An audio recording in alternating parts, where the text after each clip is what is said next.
Okay. Is it already Good. available to you? Oh, yeah, Okay. we're gonna move in gradually and take our time. We were talking about Judaism last week, and I'm gonna talk about Judaism again this week.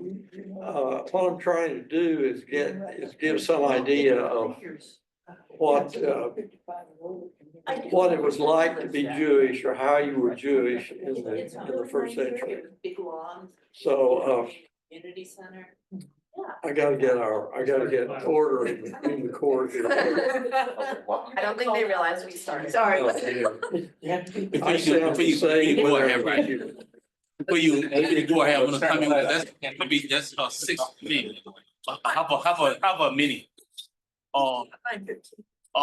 People be saying, people trying to look at Judaism and Christianity as a different matter, which I think is nothing different. I think just during the Roman Empire, when the Roman had emerged into Israel at that time of Jesus Christ's ministry, they were classifying those that were following Jesus Christ lecture as Christ followers. Okay, and then people just conclude Christianity. But I find it very embarrassing when people look at me and say, "Oh, are you a Christian?" Because I practice both Judaism and Christianity. My grandmother was a Jew. That's going Saturday was my Sabbath day, but yesterday I came to church this morning. So I see no difference. And the Torah, which is the Pentateuch, it's just the 5 book, and other Jewish people use the 7 book, other people use the 5 book, and then the rest of the book is used by Christianity. So it's the same thing. When Jesus Christ came, the first book he quoted from Isaiah 61. He didn't quote different book. Yeah, it's in the one of the oldest issues in the beginning of Christianity ever since has been how to define the relationship between Judaism and Christianity. So, and it's true that there was a period of time when, at least from the outsider's point of view, there was no distinction between Jewish believers in Jesus and being Jewish in general. You can go to Israel. My family spent some time in Israel. I mentioned this to you all before. It's actually a little church of the Church of Christ in Jerusalem. It is a synagogue for all practical purposes, and they began the service by saying, "Hear, O Israel, the Lord our God is one," and so on, just like you would do in the synagogue. They follow it by saying, "Our Father who art in heaven, hallowed be thy name." It's an interesting combination, but that's a very complicated issue and an interesting one. The very earliest Christians were distinguished by the fact that they believed that Jesus was the Messiah. That was the only distinguishing mark, but later on there, of course, there become. Yeah, so I'm a Messianic Jew because I believe in Jesus Christ. And people don't even know this. They got Jewish people who are Muslim. They got Muslim Jews. They got Orthodox Jews. They got, you name it. Jewish people, even some Jewish people worship the devil. So, and some of them don't accept Jesus Christ. So that's being Jewish can be a faith or religion, or it can be an ethnic thing. What I want to talk about this morning is the religious side of it. How were you Jewish in that sense? Even in the first century, there were a lot of secular Jews that didn't believe in anything or were basically pagans and so on. But Judaism, and what we're trying to do is get the background in the New Testament. Judaism, as you see it in the New Testament, it was based actually on 3, I guess you could say 3 pillars. The first one was monotheism. There is one God. That's the way you start. To this day, you say at the beginning of the synagogue service, "Hear, O Israel, the Lord our God, the Lord is one." So monotheism. The second thing was the idea of covenant. This is a people. It was a collective thing. This is a people who have made a covenant with God. They've made an agreement with God. And it started all the way back in Genesis in the story of Abraham. God makes the covenant with Abraham, and then this covenant continues. And Jewish people in the first century, religious Jews, people who were following the religion, believed that they were still responsible for keeping that covenant. And the ritual of circumcision was tied to that idea that as the generations went on down from generation to generation, this was a ceremony that said that it was a kind of genetic, kind of a biological thing that we will pass the faithfulness to this covenant down from one generation to the next. And to not allow your male children to be circumcised meant that you were giving up the covenant. Mhm. This is why later when you begin to read Paul, you'll see all of these issues as you begin to get Gentiles who've never been a part of that covenant and whether they need to keep this symbol of the covenant or not, but we'll not talk about that right now. Now, primarily, if you're keeping the covenant as a religious Jew in the first century, there were two systems that you accepted in your life. One was the sacrificial system that had to do with priests and sacrificial animals, and in particular with the temple. There was that part. Interestingly, I may come back to this, but interestingly, that didn't have a lot to do with your everyday life. You could only perform blood sacrifices in the temple, and most Jewish people did not live close enough to the temple to do that. Now, a lot of them did, and they might come to the temple. I'll talk about that in just a minute. When you look at this temple, you will see that while people had seen these sacrifices take place, it wasn't like you go to church today and everybody takes the communion. So you go to the temple and everybody does the sacrifice. That's not true at all. There were certain people, the priests, who did the sacrifices. And the Jewish people simply watched. They might pay for the sacrificial animal or ask that a special sacrifice be done for their family or something like that, or for their sins, or to bless their newborn child or whatever it might be. You might go to the temple for those things. But the temple was not a church, and it didn't have a congregation. It was a ritual, a day and night ritual. These sacrifices, people who saw that would talk about it. When you go to the temple, you hear the lowing of cattle and the bleating of sheep. And when you go into the temple, frankly, it smells like a slaughterhouse. And it looks like a slaughterhouse, and there are gallons and gallons and gallons of blood. They had conduits made, and there's a certain place, I have been there. I went down one day to find it, down below the Temple Mount. There's an area below the Temple Mount where the blood would come out of the sewer pipe by the hundreds of gallons. So much so that to this day, that's considered one of the most fertile places. Like if you grow an olive tree or a citrus tree there, it will produce better than almost anywhere for miles around because the ground was saturated for centuries with blood. So this was I could say more, but this was the sacrificial system of the temple in Jerusalem. The other part was that you had covenanted yourself to keep all the rules of cleanness and uncleanness. That's ritual cleanness and unclean. You don't eat unclean animals. You don't do things that make you unclean. You don't touch a dead body. There were all kinds of rules like that so that you maintained ritual cleanness. And the rules for that came from the Torah, from the Old Testament. And so those did touch on your everyday life, keeping the Sabbath and all the things connected with keeping the Sabbath. And you did all of those things. By the way, if you will look today in Orthodox Jewish communities, we'll talk more about why we don't do this. Jews don't do the sacrificial part anymore, but they do the cleanness, ritual cleanness part and keeping the Sabbath and all of those things. And it does affect almost every day of their life in some way. What you find in modern Jewish communities is they keep it to a certain extent. depends on which community you're in. So you have liberal Jews and conservative Jews, and you have Hasidic Jews, and you have Orthodox, and you have all the different types, and that tends to bear on how they relate to the covenant, what parts of the covenant they feel they still need to keep.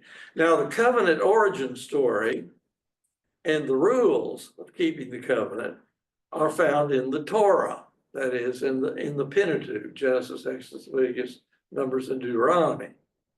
That's where you find this information.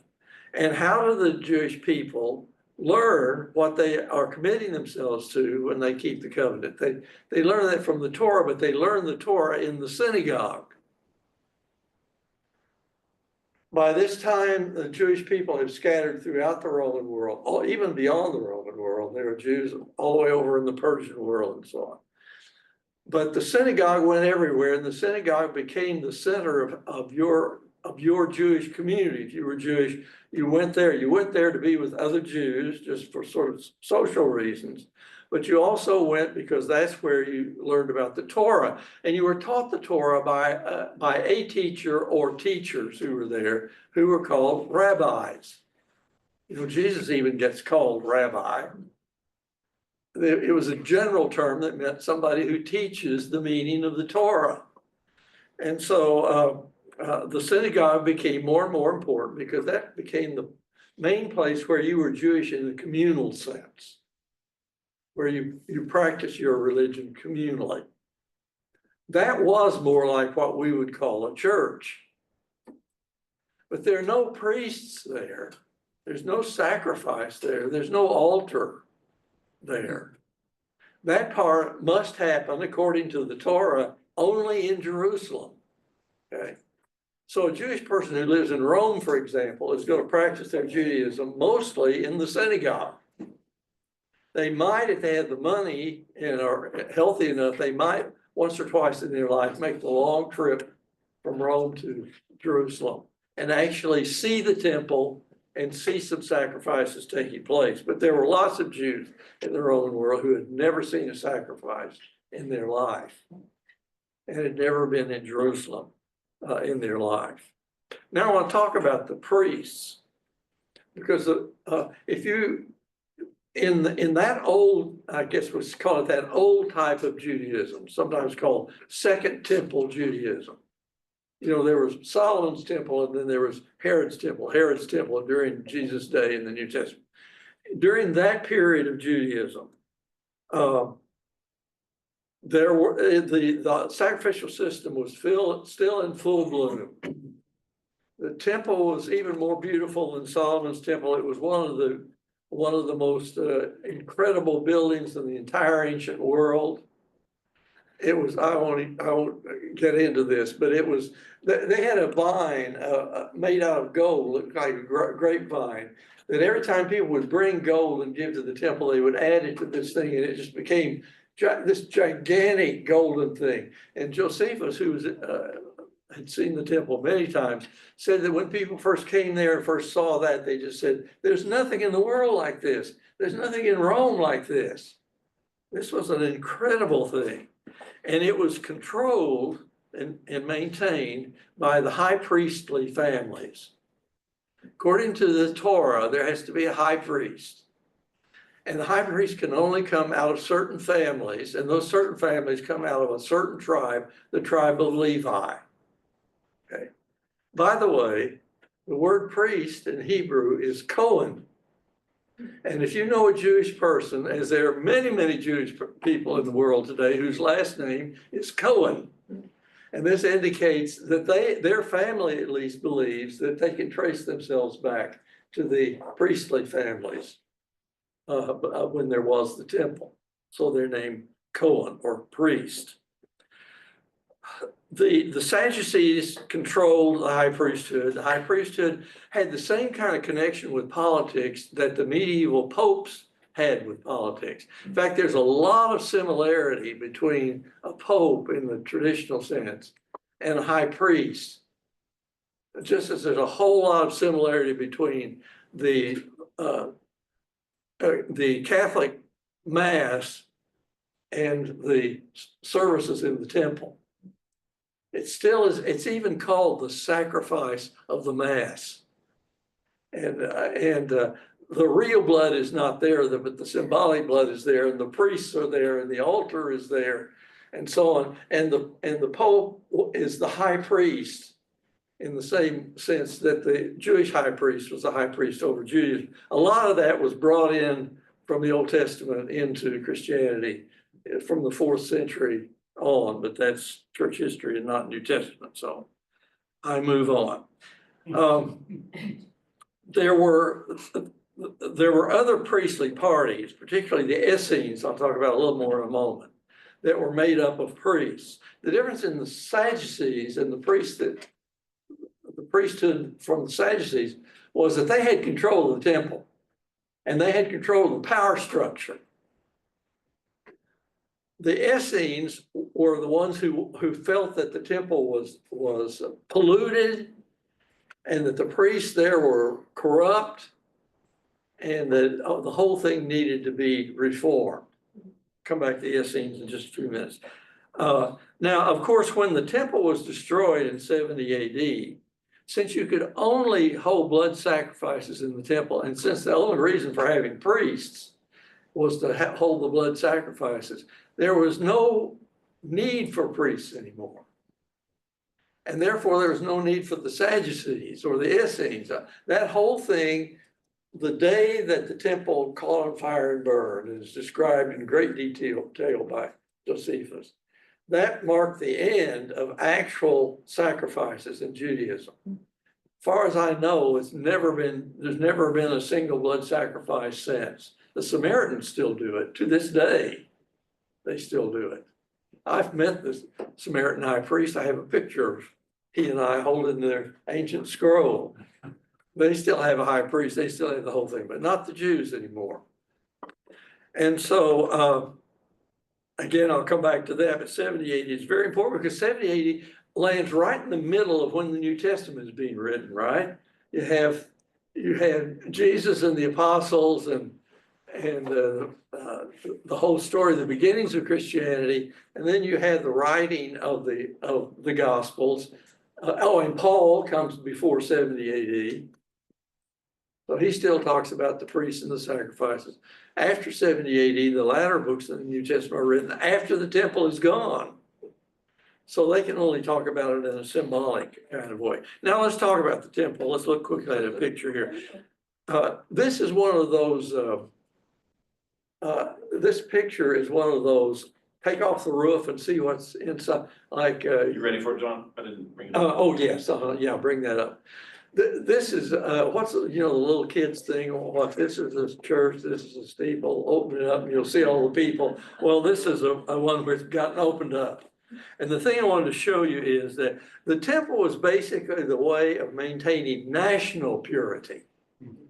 You had some ways of doing it individually, but this is to try to keep the people as a whole pure. And the temple is a series, if it were circular, I'd call it a series of concentric circles that get smaller and smaller.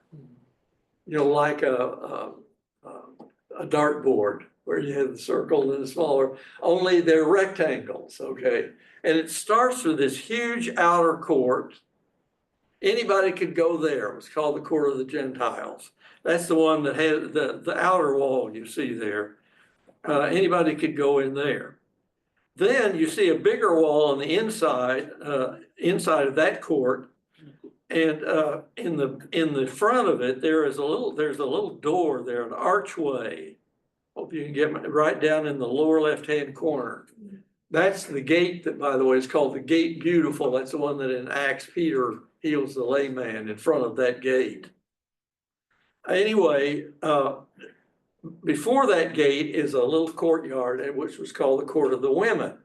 So now you have the Gentiles, but the Gentiles can't go any further. Now, any Jew can go in that first place, but it's called the Court of the Women because that's the last place that a woman can go.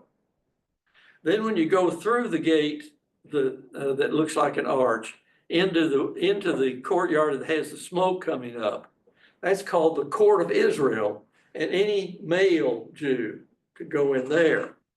There's where the altar And that's where you can see the sacrifice. I don't know this for a fact, but it looks to me like from the way the temple is made here, that a woman never saw a sacrifice at the temple.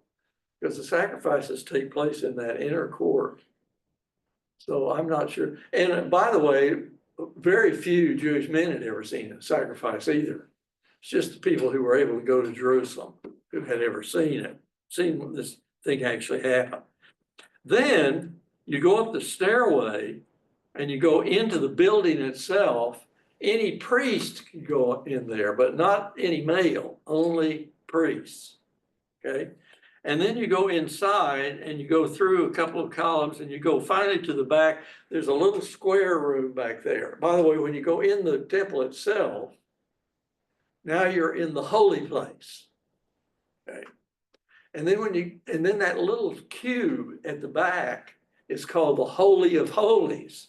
That's the holiest place you could possibly go. And only one man could go in there. That's the high priest. Do you get the pattern here? You're getting more and more exclusive as the holiness increases. And by the way, the Holy of Holies, where the high priest went, he could only go one day a year. And he had to spend a long time in making preparations before he could go. He had to be as ritually clean as you can possibly be in every one of about 500 different ways before he was allowed to go in there. And that's where the veil was. He could go through the veil, and inside was probably not in Jesus' day, but earlier it was where the Ark of the Covenant was.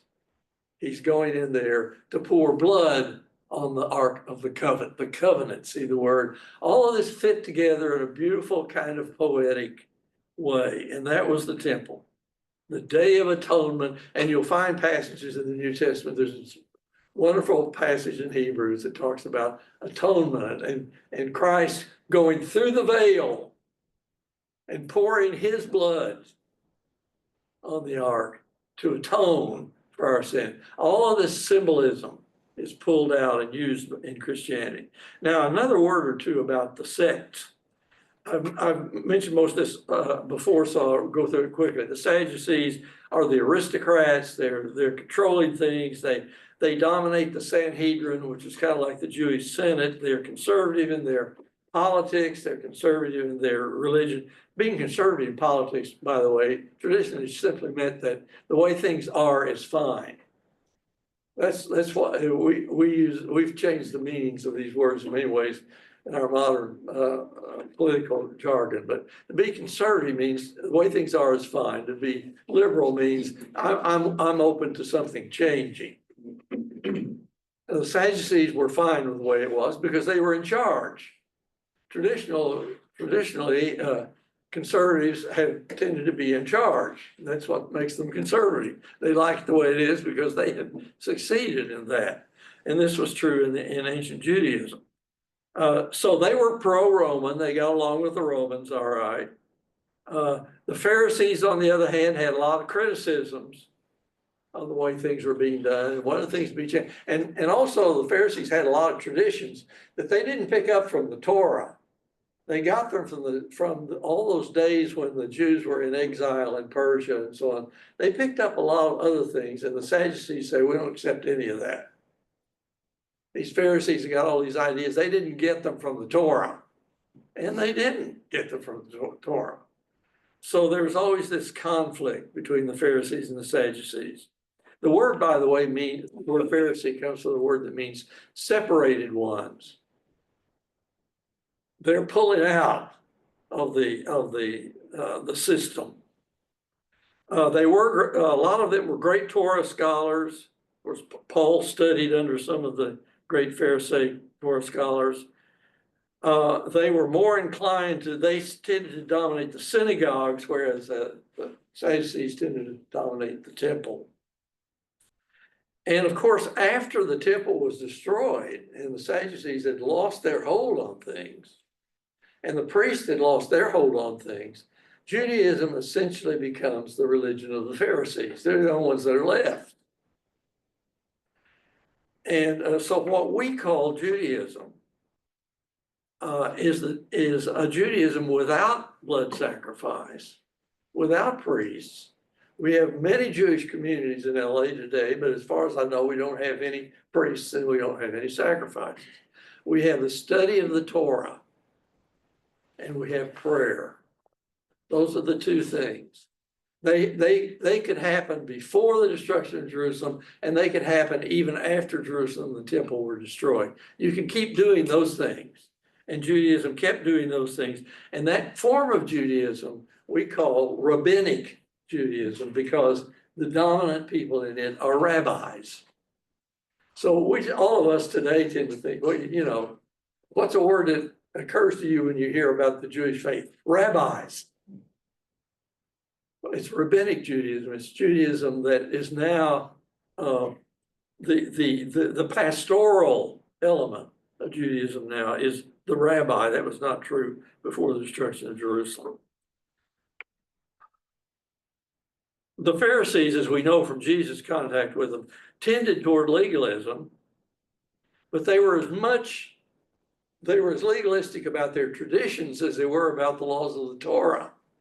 And Jesus will often criticize about that. He said, you take your traditions and treat them like they were the laws of God. And so in that way, he kind of agreed a little bit with the Sadducees. Although I think if you just ask Jesus point blank, who do you think is closer to the kingdom of God, Pharisees or Sadducees? I'm guessing he'd kind of lean toward the Pharisees, even though he's very, very critical of them.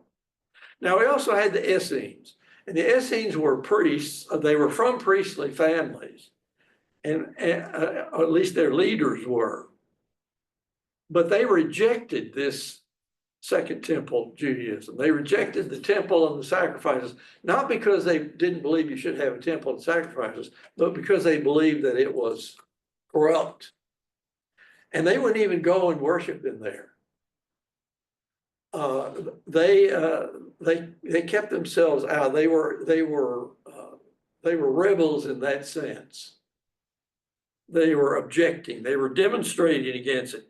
They were scholars. They were highly scribal. They were apocalyptic. They believed that the Messiah was about to come and cleanse his temple that had been polluted by these Sadducees and these Hellenistic Jews and all of that sort of thing. And by the way, they believed that the Old Testament prophecies applied to them. Just as we have people today, you can turn on TV or listen to them on the radio. They'll read some passage from, you know, some Old Testament prophecy. Now that's going to happen next Thursday. They believe that all those things were written specifically for them. The Essenes did too. We know that because we have some of their books in which they take passages from Isaiah or from Malachi or somewhere, and they say, now that's just about to happen. That's going to happen anytime. And so we know a lot about them. I don't know how many of them there were, but we know about them because a whole group of them went out into the desert, believing that when the prophet said, go out into the desert and prepare a way for the Lord, that it was talking directly to them. So they went out into the desert and they created a community. Now let's look at that picture. And we know this community is very famous. It's the Qumran community. And the reason it's very famous is you see in this picture, this is the way it looks now. But a lot of it has been excavated, and this is an artist's representation. And you see those sort of bluffs. You see the Dead Sea up at the top of the picture. And then This you big see blue area, everybody. Yeah, okay. Oh, yeah, I guess I should say it's blue. You swam in it, didn't you? I did. Anybody else? I felt every second swim of in the Dead Sea, and you can't sink, right? It's very interesting. And go, nothing to You see. should really try it sometime. Trouble is you have to go all the way over there. But anyway, you see those bluffs along by the side of the building? Well, when the Romans were coming to destroy Jerusalem, the Essenes knew that they had it. They knew that they were not going to survive that. And so all of their precious books, they took and hid in caves over there in those bluffs. And that's what we call the Dead Sea Scrolls. And that's why we know so much about the Essenes, because so many of their books have been found in some cases in wonderful condition. And they've helped us a great deal in knowing what Judaism was like and what the world of what the world of the New Testament was like, even though they were not designed for that. And John the Baptist did his teaching very close to this place. And a lot of his teaching sounds a lot like what the Essenes said. The Bible even says John went out into the desert, fulfilling the word of the prophet, go into the desert and prepare the way for the Lord. And John teaches a baptism of repentance. The people should get, but he's not a part of a little sect. Scholars argue a lot about what's the connection between John the Baptist and this Essene community, because they're very close together. By the way, Jesus was baptized not far from here. So we don't know we know a lot about the Essenes, but we don't know some questions we'd really like to know the answers to. What were the connections between John and Jesus and these people? Okay, I'd like to talk to you about Zealots and Herodians, the other two sects. I'll just say this. The Herodians were as right-wing as you could be in political terms. This is another sect, a Jewish sect. The Zealots were as left-wing as you could be. And Jesus had a Herodian and a Zealot among the 12 apostles. Let that be a lesson to you.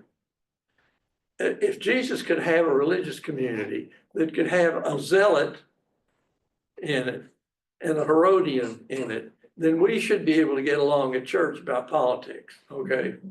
I'll just say that and move on.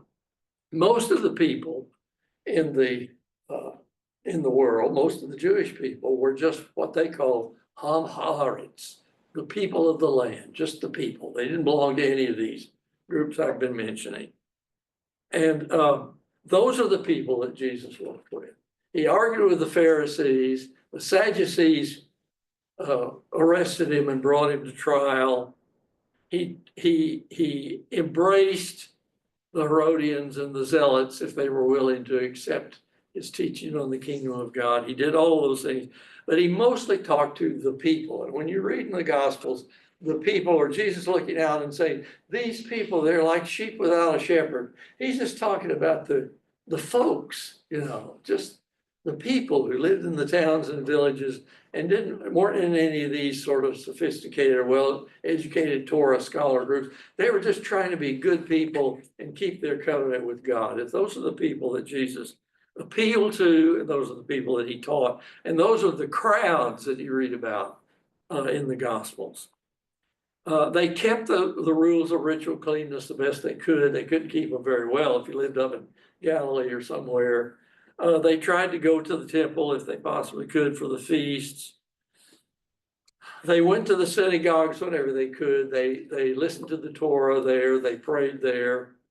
Jesus went right along with them, did the same things in the synagogues. And I want to show you a picture. Archaeologists are coming up with some of these synagogues.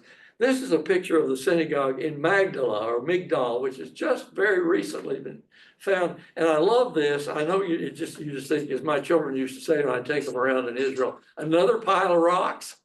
I know it just looks like a pile of rocks, but this is a synagogue that was actually there in Jesus' day. And it's entirely possible that Mary Magdalene used to go to church there, we'd say. Used to go there. This is in Migdal or Magdala. And and the reason I say I'm just about sure Jesus was there, because it says in the gospel, Jesus went around taught in their synagogues, and this synagogue is not more than about, 4 or 5 miles from Capernaum, where Jesus lived. You could have seen this town from the town where Jesus lived. And there's the synagogue.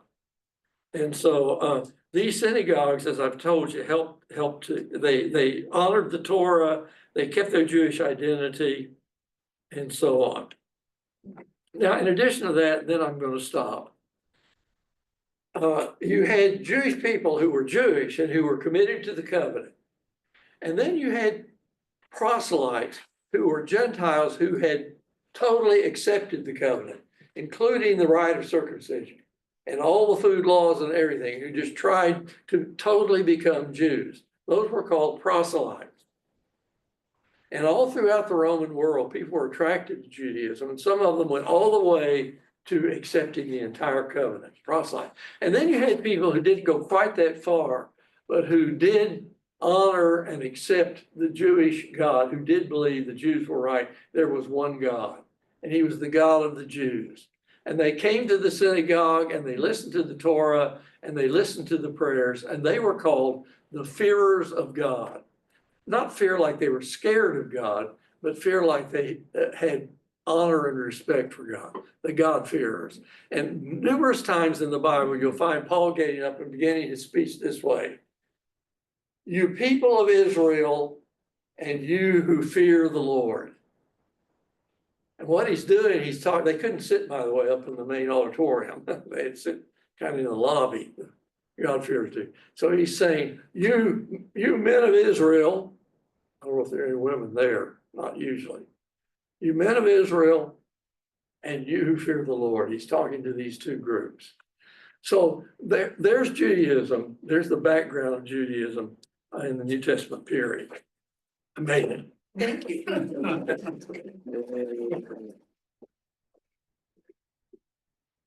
was great. One of the themes and or threads that kind of ties together a lot of the diverse categories and things like that John covered was this question of like how do we be Jewish? I think did we talk about this last week, or did I do this with my religion? It's hard to keep them straight sometimes. Is how do we be Jewish? How do we be Jewish? How were they going to be Jewish in the Babylonian exile when they didn't have their original temple? They were able to come back to Israel. They had the second temple, the Herodian temple, which is the one Jesus was familiar with. But there's a diaspora at this point. How do you be Jewish? What does it mean to be Jewish? This is like an ongoing question, right? We continue to ask this question as Christians, and we have a whole bunch of denominations and individuals that answer that question dramatically differently, right? And the Jewish people also in Jesus's day and throughout history had a diversity of answers to that. So like one example is the Zealots and the Herodians. You can be Jewish and completely be Roman as well and be pro-Roman Empire, which is kind of antithetical to Judaism in some ways, in hindsight. But also, there are other people who are like, no, we need to overthrow the Roman Empire because the only way to be Jewish and to honor God well is to do that. And like John said, Jesus chose this third way of including the far ends of the spectrum and everyone in between in his community. And so as different Jewish people were trying to answer this question of how do we be Jewish? How do we maintain integrity of the Jewish faith? How do we honor and worship God well and be God's people well in this context? There are a diversity of answers, and Jesus models some things. So I just want to read two stories, and based on that question of like, how do we be Jewish in this context, explore like how it changes the meaning of these stories. So this first one is from Mark 3. They're actually both from Mark. The first one's from Mark 3, and it's Jesus healing on the Sabbath. Again, Jesus entered the synagogue. This is Mark 3, starting in verse 1. Again, Jesus entered the synagogue, and a man was there who had a withered hand. They were watching Jesus to see whether he would cure him on the Sabbath, so that they might accuse him. And Jesus said to the man who had the withered hand, "Come forward." Then he said to them, "Is it lawful to do good or to do harm on the Sabbath, to save life or to kill?" But they were silent. He looked around at them with anger. He was grieved at their hardness of heart and said to the man, "Stretch out your hand." He stretched it out, and his hand was restored. The Pharisees went out and immediately conspired with the Herodians against him, how to destroy Jesus. What are some initial observations? Really quick. Scared to speak. People are scared to speak. Who is scared to speak? People that Jesus was speaking to were afraid to speak up because it would draw lines and there would be backlash from one side or the other, depending on how they answered. Yeah, what's the right answer about the Sabbath? Yeah. Other initial observations? Who's the bad guy in the story? The villain. In this little snippet. You see the Pharisees? Yeah, the Pharisees, They're right? the bad guys, but they're playing the game like they are the good guys. Yeah. On first read, the Pharisees definitely seem like the villain in the story, right? Like Jesus is doing a good thing and healing a man, right? And the Pharisees want to conspire to kill him. But think about that question of what does it mean to be Jewish in this pagan world? All of these things that set the Jews apart, circumcision, the Sabbath, dietary laws, they had to be preserved to a certain extent in order to maintain identity, right? There was an element to which some of the Jews were afraid that like you let some things go and it spirals out of control, right? And the Pharisees were actually like we've talked about this, they in some ways Jesus conflicted with them most because he aligned with them most closely. And so the Pharisees are like, we have to preserve the integrity of the Sabbath. If we let like the Sabbath get out of control, we'll lose our Jewish identity. In a lot of ways, they were trying to protect their people. Now we can read this story and be like, yeah, but you're missing the point. And that was one of Jesus's main critiques of the Pharisees was like, but you're missing the point. Like you're missing the core, the essence of it. And so that's not to say the Pharisees are right here at all. But if you think about that context of like, what does it mean to be Jewish in the Roman Empire? I don't know, it makes me a little bit more empathetic to the Pharisees. At least like I can get in the headspace of like where their feelings of fear, their anxiety makes sense, right? Okay, so we talked a lot about the temple today. Let's turn our attention to Mark 13. It's just a handful of verses in Mark 13. This is right near the end of Jesus' life. As Jesus came out of the temple, one of his disciples said to him, "Look, teacher, what large stones and what large buildings." And Jesus asked him, "Do you see these great buildings?"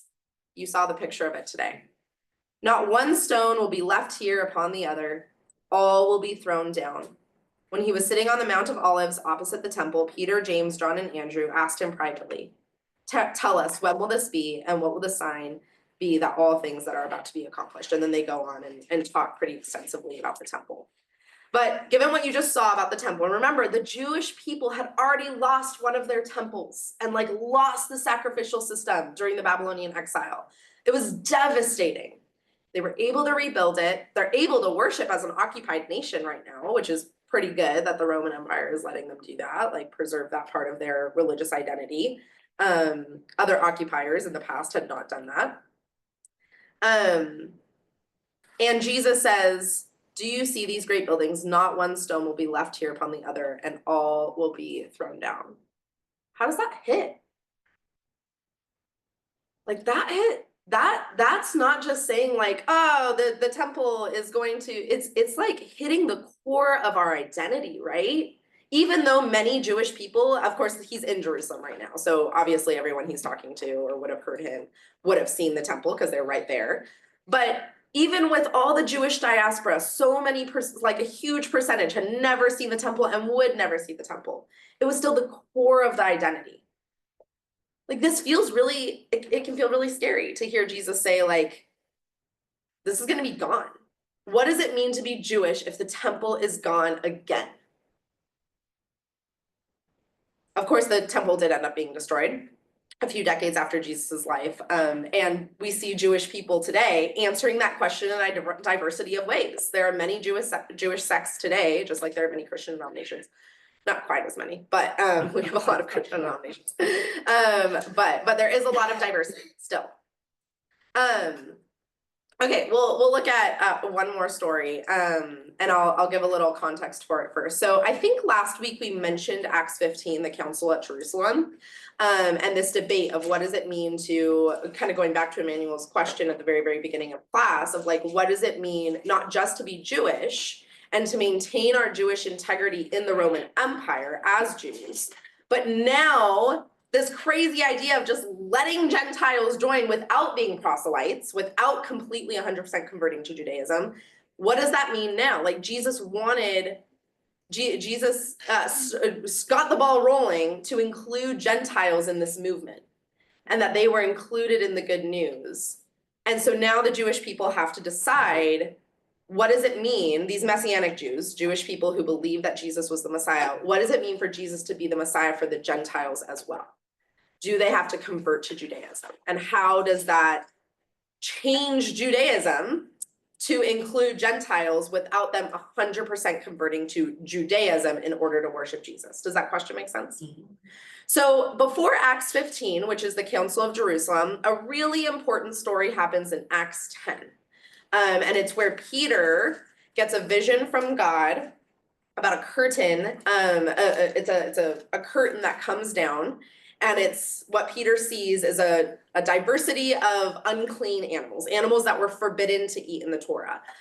Pigs being the most prominent examples in our imaginations, but there are tons of them. Anything with I forget all the categories, there are multiple, but like pigs would be not allowed, and horses and shellfish, and you know, there's a huge amount of animals.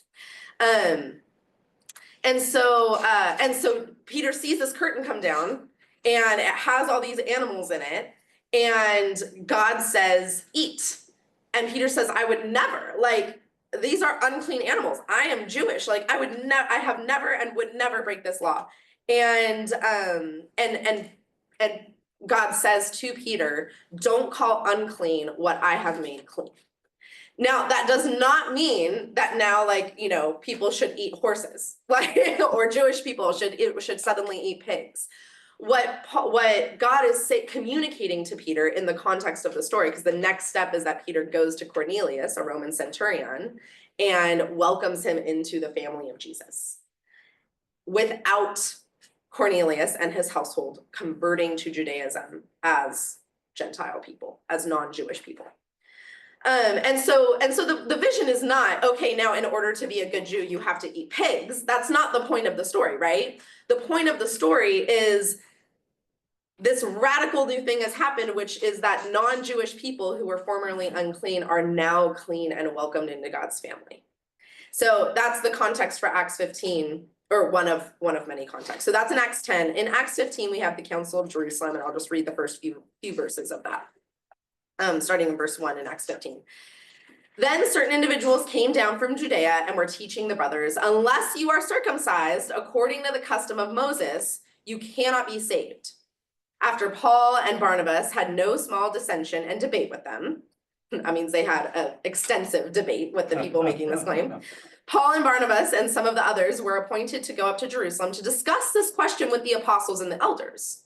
So Paul and Barnabas, who are the missionaries to the Gentile, Paul being the central person, are having this debate with other Jewish people who also believe in Jesus as the Messiah, of like, what do people have to do in order to be followers of Jesus, in order to be included in God's family because of the new thing that Jesus is doing?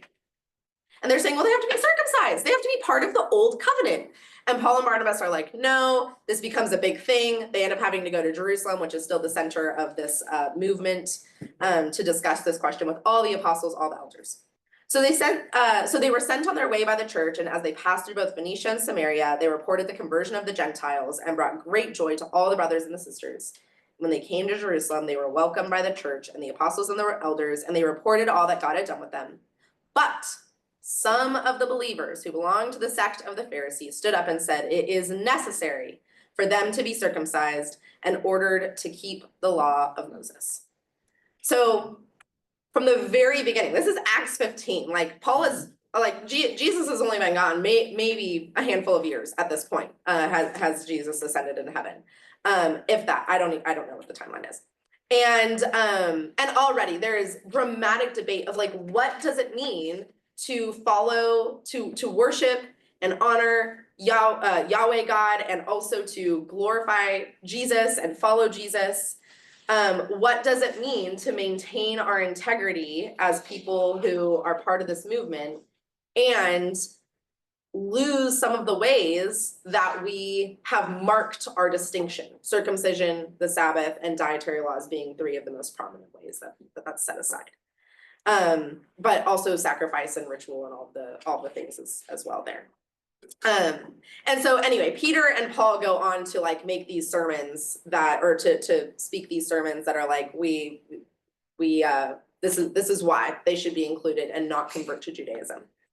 But that raises a question of like, okay, so then what where is the line between, kind of like what Emmanuel was asking at the beginning of class, like where's the line then between Judaism and Christianity? And ultimately that did evolve into a separate religion, a religion that was distinct enough in ritual and belief, despite its historical ties, that they are now categorized as separate religions. Both in socially and culturally, but also in terms of ritual and practice. Do you have anything you'd like to add or comment on? I did something a while ago about the temple, but I forgot what it was.